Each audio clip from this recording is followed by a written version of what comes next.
All right, guys. One of the last things we talked about before we had to leave on Wednesday was separation by class. We're talking about urbanization in cities. And so we have millions and millions of immigrants coming to America. We have farmers moving to major cities on the East Coast. And so we have this massive influx of migrants. Well, that's going to cause a little bit of ethnic groups to sort of make their own sort of communities. We talked about this called cultural pluralism.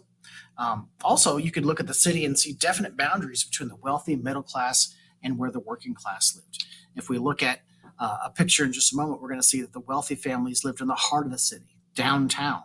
They constructed elaborate homes. You think of big cities even today, some of the nicest homes are in the middle of the city.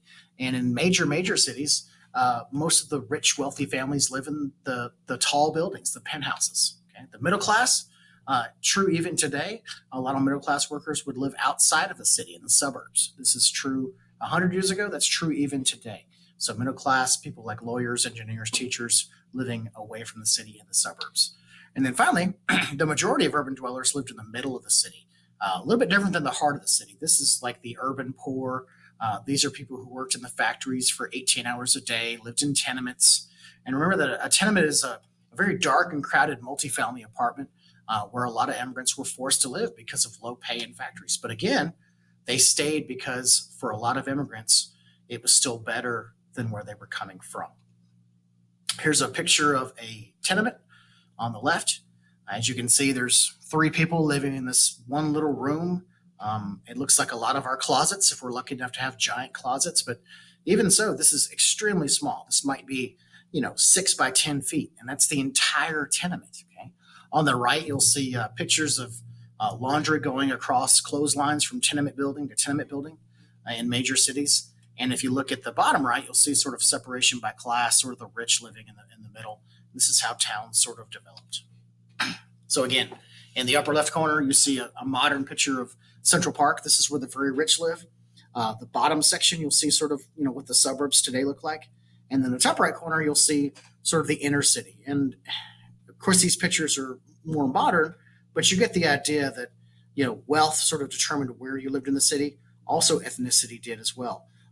Again, we talked about cultural pluralism. Chinese would live with Chinese, Italians with Italians, Greeks with Greeks. All these different groups sort of made their homes, little communities in the cities. So let's talk about urban problems. All these people moving to the cities is going to cause major problems. So growth of cities is going to result in overpopulation. Overpopulation is going to result in lack of resources, lack of jobs. So things like crime, fire, disease, pollution, those things are all going to increase. And there's also a massive increase in the murder rate from about 1880 to 1900. And of course, who do we blame? Who do Americans blame for all these problems? They blame the immigrants. So nativism rears its ugly head once again.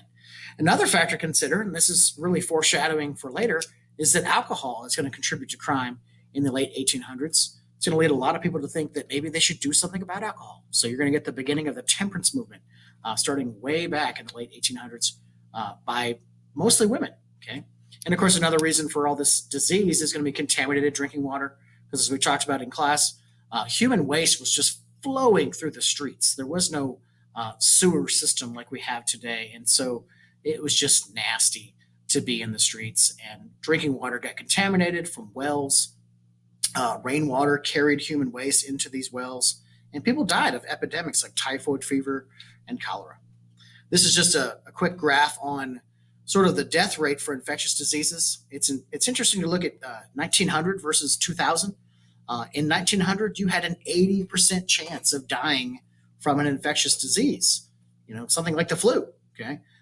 Whereas in 2019, it's something like maybe 1%. It's very small. And you see some of the reasons for that.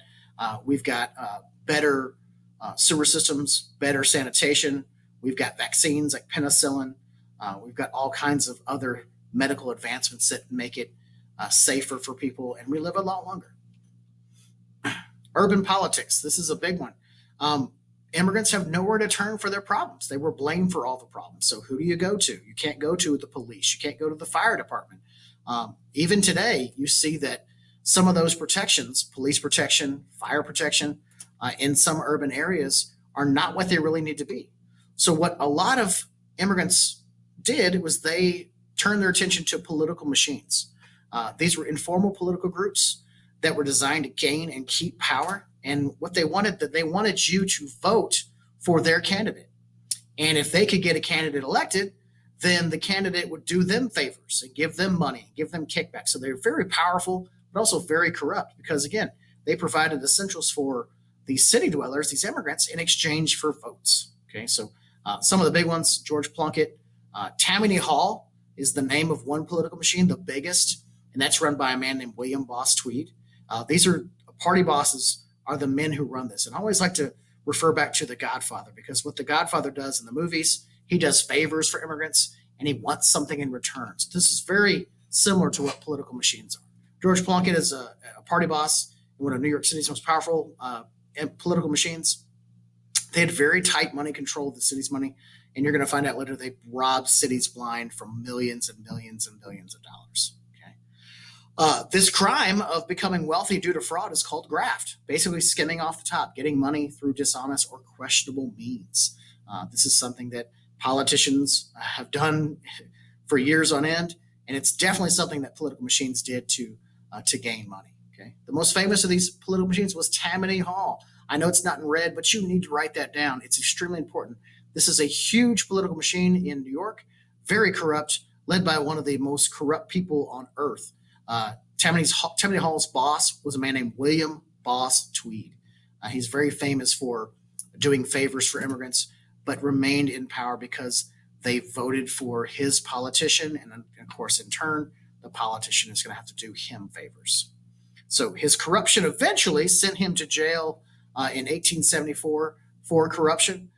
But again, you need to know the name of his political machine, Tammany Hall. Tammany Hall.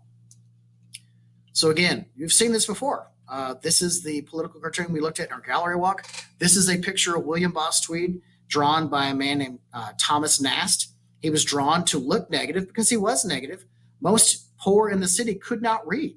So one of the ways that people found out about corruption was by looking at Thomas Nast and his political cartoons. And so this is an example of something we'll talk about later called muckraking. And what it is, it's journalists who expose corruption in order to make change. So again, William Boss Tweed is definitely one of the people you need to know who was very corrupt, became powerful through his political machine, Tammany Hall in New York City. Again, if you look here at the pictures of The Godfather and William Boss Tweed, look at the picture of The Godfather and look at the name, The Godfather. What is he holding in his hand? That's right, they're puppet strings. Think of political machines as sort of the political entities behind the scenes that really run the cities. They're not official. They are not working for the people per se. They are doing favors for the people in order for them to get something in return. And they are getting votes, which is going to get their political candidate elected, which is going to give them even more power and more money. Very much like the Godfathers, the Godfather that we showed you in class. Very corrupt. So again, this is a problem we need to fix, but it's a problem because of overcrowding and the fact that there aren't enough resources for immigrants in these cities. Okay. Again, Tweed was eventually sent to prison for public corruption. America was in need of political, social, economic reform. We just talked about a lot of political problems where people were being taken advantage of. We've already talked about problems in the streets with as far as disease and crime. And we've also talked about low-paying jobs and factories that were run poorly. All these things need to be fixed. And so we're going to fix them in a unit later we're going to call the progressive movement. These are all things that need to be fixed. Now, this time of massive growth with these problems is called the Gilded Age. We're about to talk about that. So I'm going to stop talking for just a second. What I want you to do is that I want you to look at these questions and just kind of jot down some answers. And when I come back, I'd like to talk about it. I'm going to let you read them, and I'm going to stop talking and look forward to the next short little video that will wrap up this particular PowerPoint.